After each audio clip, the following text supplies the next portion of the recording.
Okay, good Erev Shabbos. Just want to share some quick thoughts about Parshat Chukat-Balak. So there is a film genre called the biographical picture, or biopic, a type of movie that tells the story of a particular person or a group of people by focusing on key moments in that protagonist's life.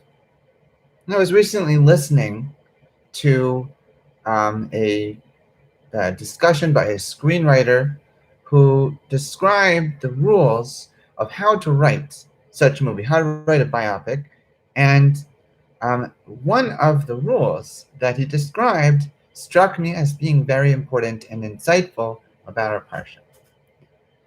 In most biopic films, the movie never abandons the subject of the biography. There is nothing that the audience can see in the film that the protagonist does not himself see or experience. And this is essential for allowing viewers to feel engrossed in the perspective and the world of the movie's main character. If a biopic abandoned this rule and chose scenes that are independent of the protagonist, things that he or she are completely unaware of, then the movie can take on a totally different feeling, and the fourth wall, the illusion of immersion in the story of this person that is whose biography is being told, will be lost. We'll lose that sense of being there in the moment with that person, growing and moving with that person. So he gave the example of the movie Joker, which is told entirely from the perspective of its main character, the Joker. It's a biopic of a fictional character, the main villain of Batman. Batman never appears in the movie at all, and the Joker himself is in every single scene, except for one. For whatever reason, at the end of the movie, the Joker is left behind at one point in one scene. We don't see him at all. Something is happening that he's totally unaware of. And we watch as a man who's inspired by the Joker's violence, but is in no way connected to the Joker himself, who is inspired by that violence and chaos. We see him murder Bruce Wayne's parents. Bruce Wayne being the alter ego of Batman. And that scene, says the screenwriter in this talk that I was listening to, that scene pulls us as the viewers of the movie, out of the Joker's universe. It breaks down the fourth wall. And then we are pulled out of the biopic feeling, and we're suddenly in a different type of movie altogether. And he said, well, maybe that's the Joker yet again causing chaos and breaking boundaries. Maybe. But the Torah, for the most part, reads like the screenplay for a biopic of the children of Israel. Particularly from the beginning of Sefer Shemot and onwards, the Torah never abandons the perspective of Moshe and the Jewish people, and it focuses entirely on their story. It never reverts back to discussing the history of other nations that it previously mentioned in Sefer Breshit, like the tribes of Ishmael. Whenever Bnei Israel encounter any other nation, which happens repeatedly in Parshat Chukat, the story is told entirely from Israel's perspective. In Parshat Chukat, Israel sends messengers to Edom, who refuse to let them pass through their territory, and they then later send messengers to Sichon, and who's the king of the people of Amor, and they fight a war with Amor. And at no point during these interactions or during Israel's interactions with any of the other nations, of the four nations Israel meets in this parsha, does the Torah give us direct insight into what the leaders of these nations thought about Bnei Israel, thought about the Jews, or why those nations acted toward Israel as they did. We don't have insight into what they're thinking, only Israel's perspective, only what they do and how Israel thinks about it and reacts. And those details, the details of what those other nations were thinking, those details are left for the Midrash and the commentators to fill in. They figure it out based on the subtext in the text. But there's one major exception to this rule of the Torah being a biopic screenplay. There's only one major exception to that rule in the last four books of the Torah, and that's in Parshat Balak. Balak, the king of Moab, and Bilam, his prophet for hire, we learn a lot about what they think, and we're suddenly pulled right into their perspective. Right from the beginning of Parshat Balak, the Torah informs us how the Moabites, the people of Moab, how they perceived Israel as frighteningly large and as menacing, as a threat to them and to the entire Middle East, as they say to the elders of Midian, Vayagar Moab b'nei am me'od ki rav hu, vayakatz Moab b'nei Yisrael. Moab was very alarmed because the people were so large and numerous, and they were disgusted by them, and they dreaded the Jews. Vayomer Moab was like Midian. So Moab said to the elders of Midian,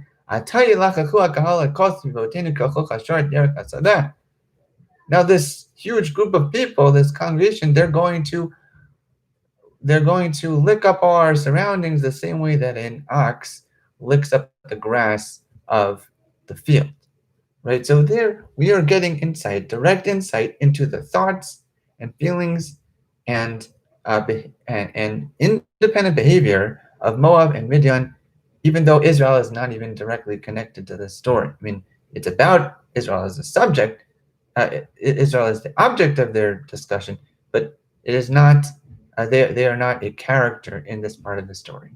And then Balak relates his and his nation's fears to the sorcerer prophet Bilam, and he hires Bilam to curse Israel, a plan that ultimately fails miserably.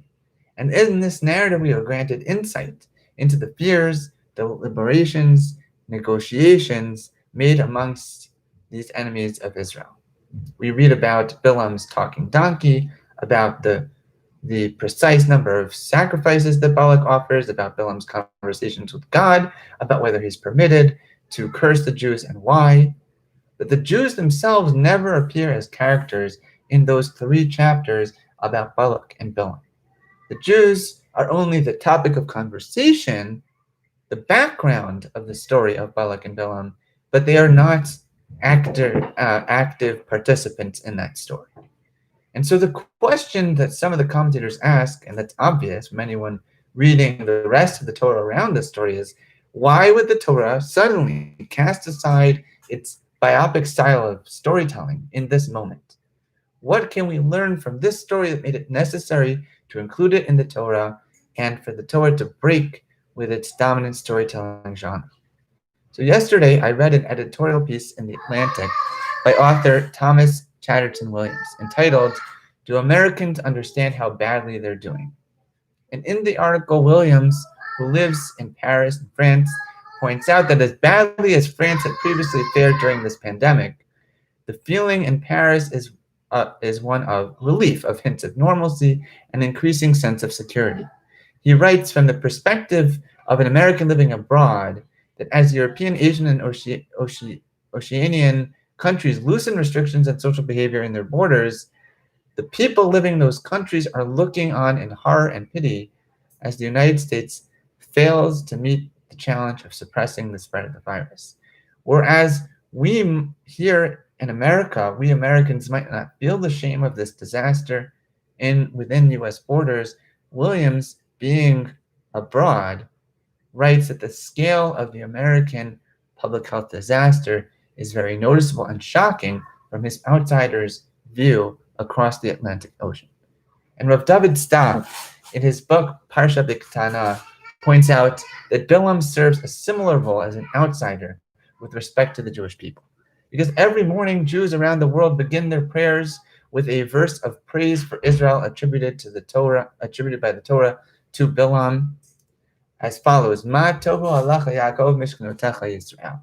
We say every single morning, how fair are your tents, O Jacob, your dwellings, O Israel. And this beautiful pasuk, which we say every single morning, comes from Bilam, not from a Jew, not from Abraham or Moshe. It comes from Bilam.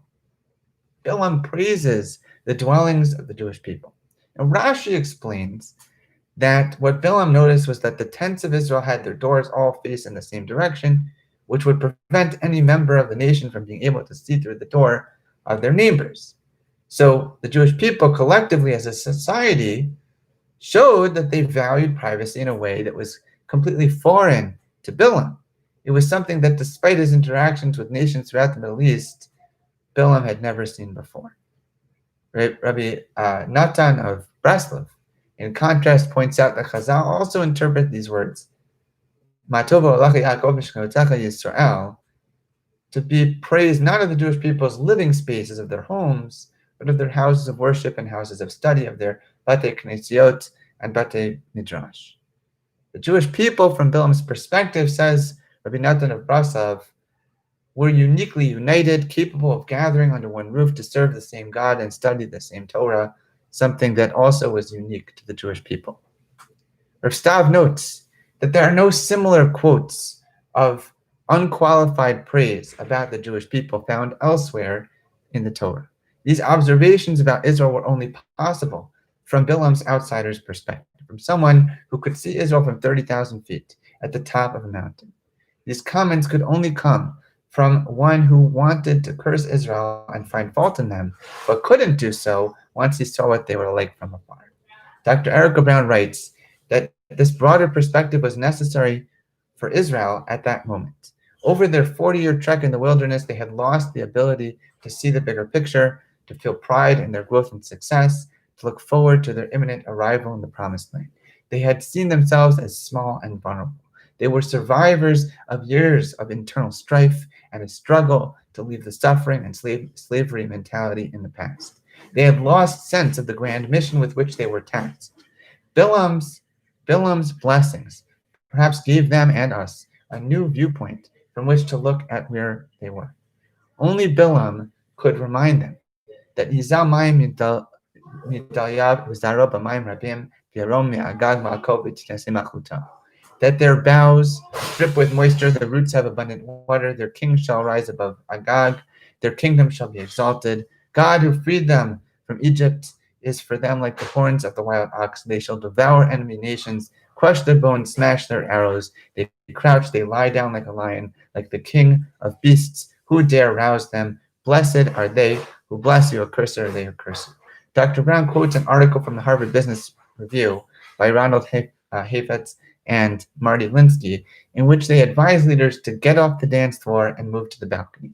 And what they mean is that we sometimes get so caught up with managing the minute details, getting used to the way things are playing out each day on the dance floor, that we forget to take a step back, go up to the balcony, and think about our goals, about where we're heading, and whether we're heading in the right direction.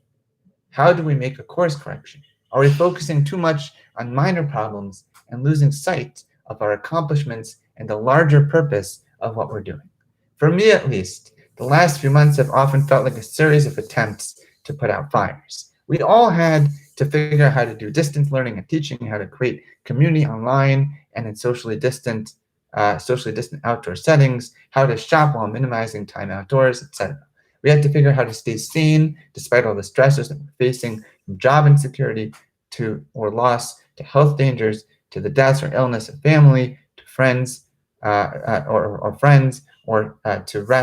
unrest in the streets. In the midst of all this, we might have lost perspective on how far off course certain things may be on the national level in the US or in Israel in comparison with other countries. But we likely also have forgotten about how much we've accomplished, how much good we've done. Our communities have largely cooperated in ways unimaginable in the past with respect to tzedakah and chesed, with respect to making shul safe, with respect to staying connected with Yiddishkeit. We've saved lives, we've saved families from poverty, we've saved children from having no school, we've saved people from feeling totally abandoned or totally alone. We have accomplished a lot, and we need to take some pride in that, to not allow ourselves to completely lose all hope for a better future. How fair are your tents, O Jacob, your dwellings, O Israel, is a message that we need to hear. May Hashem grant us that outside balcony perspective, allow us some relief and pride in knowing what we're doing right and what we have accomplished. And may He help us see from on the dance floor and from above that which still needs to be fixed, to see what we need to do better, so that when we return to normalcy after this nightmare is over, we'll be better than we ever have been before. I want to wish you a safe, enjoyable, and a good Shabbos.